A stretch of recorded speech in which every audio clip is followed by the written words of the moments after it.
Stage پر تشریف فرما اساتذہ کرام، مہمان خصوصی مولانا شریف النبی دامت برکاتہ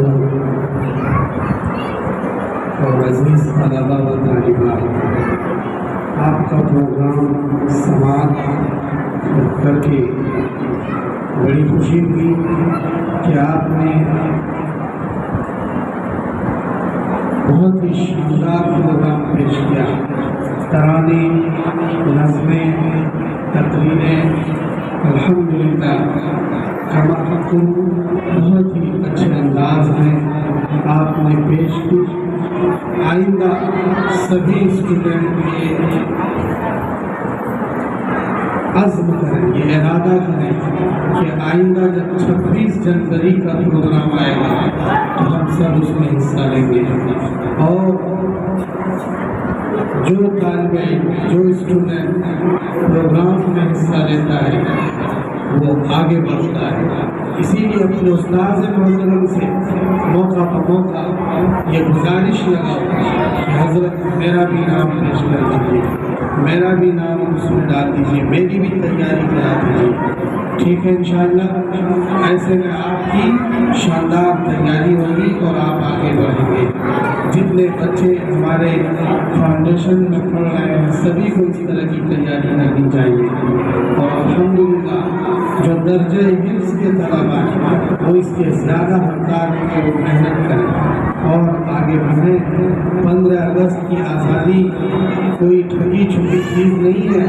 ہر سال یہ گنتنتر دیوس لوگ مناتے ہیں، ہم سب مل کر اس کی خوشی مناتے ہیں اور مسرت کا اظہار کرتے ہیں۔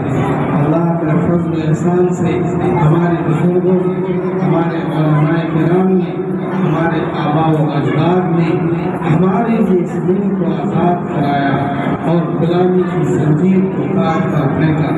الحمدللہ آج ہم آزادی کا اس ملک میں سانس لیتے ہیں اور اپنے آباء و اجداد پر فخر کرتے ہیں، اپنے بزرگوں پر ہم ناز کرتے ہیں اور ہمیں کرنا بھی چاہیے۔ تو میں زیادہ کچھ آپ سے فی الحال نہیں لینا چاہتا، بس یہی کہوں گا کہ اپنی تعلیم میں محنت کرو۔ اپنی تعلیم آپ کی حفظ کر رہے ہیں، آپ کو درجہ حفظ کے طلباء حفظ میں محنت کریں۔ اسکولنگ آپ کو کرائی جاتی ہے، سائنس اور میتھ اور انگریزی کی تعلیم دی جاتی ہے، اس میں بھی خوب محنت کرو۔ اگر آپ محنت کریں گے تو آپ آگے بڑھیں گے، بڑے بڑے اسٹیج پر، بڑے فنکشنز میں آپ تقریر کریں گے، آپ کی اسپیچ ہوگی، ہزاروں لوگ آپ کی اسپیچ کو سنیں گے اور آپ دنیا میں نیک نامی اور عزت حاصل کریں گے، اور آخرت میں اللہ کے نزدیک بھی مقبول بندوں میں سے ہوں گے۔ ٹھیک ہے انشاءاللہ، سب محنت کریں گے۔